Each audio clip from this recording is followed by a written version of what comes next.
ఇద్దరు దొంగలు నన్ను చూస్తున్నారా, నేను వెళ్తున్నాను లేదండి. ఓ దొంగ ఏమో జిమ్మీని, ఓ దొంగ ఏమో మా పొట్టి దీన్ని. చూడు ఎలా చూస్తున్నారా.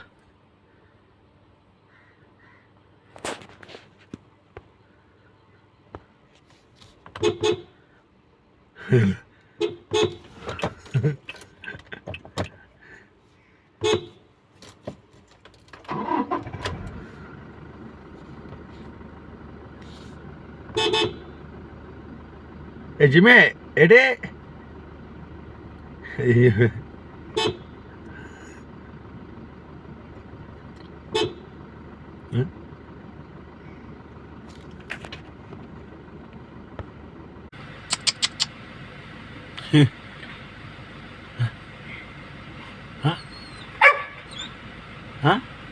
బాయ్ చెప్పింది కదా, ఇంక బయలుదేరు. బాయ్.